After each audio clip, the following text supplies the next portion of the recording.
Good blessed Wednesday night, May the 18th, 2022.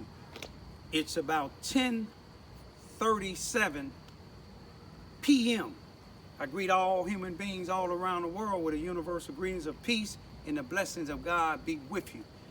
I'm coming here tonight because I want y'all to see something. I've been fighting for, I believe, 425 days since the death of hanging and lynching of my son, Brian Lamont Johns, on Friday, March the 19th, 2021 in Carbondale, Illinois, in the Gaslights apartment in the 400 block on the 3rd floor in the hallway. The authorities would tell you it was suicide, but common sense, facts, and science would tell you that it was a staged suicide, but it was a homicide. Now, me and my two youngest daughters, that's 15 and 16, going on 16 and 17 in this July of this year, 2022, all three of us are NAACP members. We're not just NAACP members, but we're active. We live in Charleston, Missouri, Mississippi County. My son was found hung in Carbondale, Illinois, Jackson County.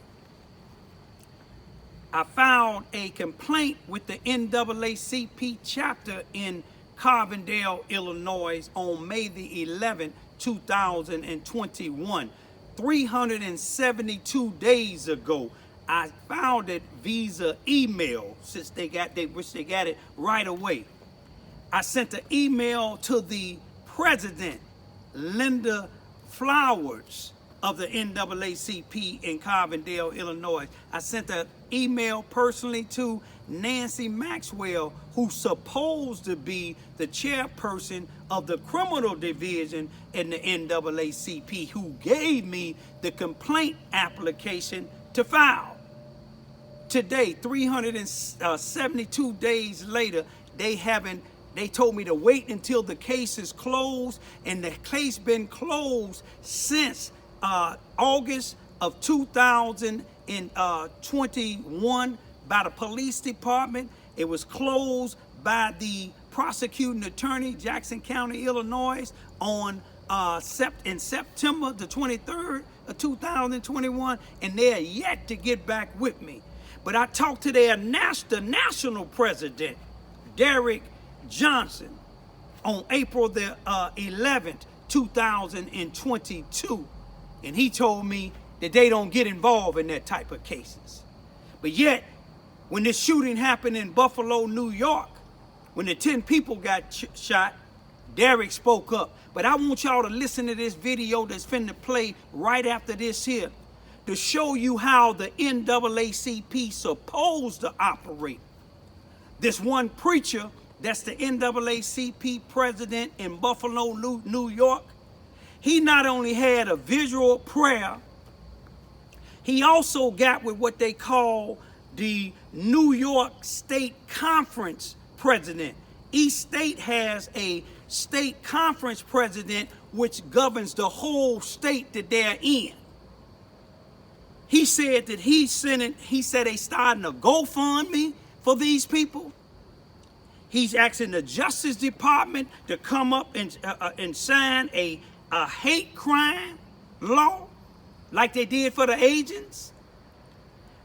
He said that he's asking the state conference president, as well as all the other NAACP chapters in the nation.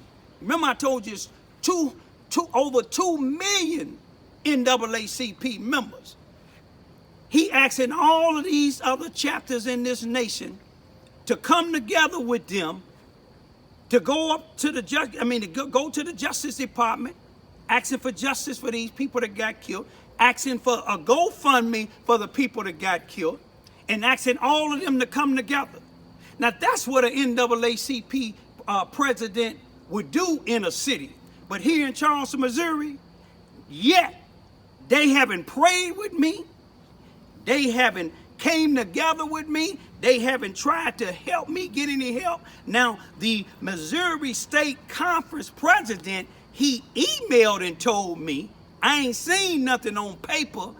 I ain't seen nothing verbally or on the news, but he told me that he contacted the Illinois State Conference president concerning my son hanging in the FBI in Illinois. And he emailed me and asked me, have I heard from any of them? And I told him no, which I haven't. But this just to show you, y'all know how long I've been fighting for justice for my son. You see what I'm saying? But the NAACP in Charleston, Missouri, the national chapter, or no other NAACP members besides me, my 2 young daughters, and the one brother, black man from Carbondale, Illinois, as far as NAACP has been helping us. Now take a good look at this here and ask me why is over 2 million NAACP members and ain't not one besides the one in Carbondale, Illinois, has spoken up about my son's death. My son been dead for 425 days, and there's been no news about it. It wasn't even printed of his death. Now tell me about that there. Do you agree with the mayor? I agree that this hate speech has been propagated and has been shared with all of social media. But I also caution we need to deal with all media because how they marginalize African Americans and minorities, how they stereotype us. There's not a good light in which they see African Americans and minorities, especially in families. So it's very important that we eliminate this. And that's one of the main tenets of the NAACP is to eradicate racism. Now, you're standing in Buffalo tonight. You were born and raised there. I know you know the mother of 20-year-old Zaire Goodman. And he was shot in the neck, but miraculously survived, miraculously. How are you helping people in the community right now in the face of such an unbelievably traumatic and horrific event? So one of the things that our branch is doing, we're going to be setting up a GoFundMe page, and that is to help the victims that have been ravishly taken advantage of in this era. All of the NAACP will be following with us as we send a link to our state President Hazel Dukes, and as she sends it out to all of the NAACP branches. They have been waiting and asking, what can we do? We talked about prayer. Prayer is one step, but being able to help support financially is the other step, and that's what we're going to be doing very soon. So federal prosecutors, of course, are working now to bring charges against the suspected shooter. And depending on the charges, the Justice Department they could either go for life in prison or they could go for the death penalty. How do you feel about this right now? Should the suspect face the death penalty? Well, an eye for an eye, a tooth for a tooth. He killed 10 people. Should he spend his rest of his life in jail? Listen, I'm a man of faith, and I believe that the punishment should fit the crime. If the death penalty is on, I am a proponent of making sure that this heinous act does not happen again. But I also don't want him to be a martyr. And that's one of the things that can happen with the death penalty. People will want to follow his example. So I'm going to let the justice system handle that, and I will agree with whatever disciplinary actions and punishment that the justice system will do. Reverend Blue, thank you so much. I appreciate your time.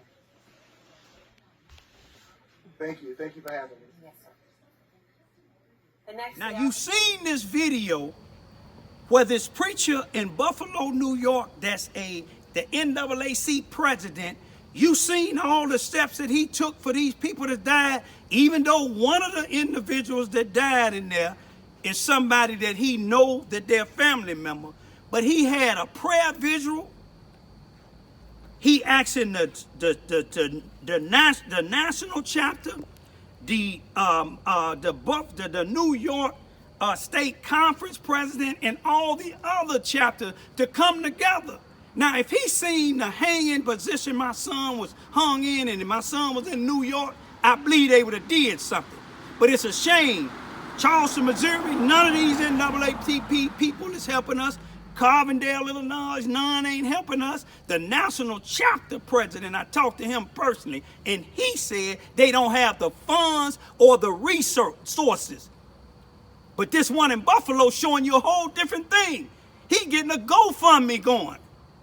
I couldn't get a GoFundMe going from the NAACP for my son. All I could do is go on what the police said, and we know they corrupted and racist.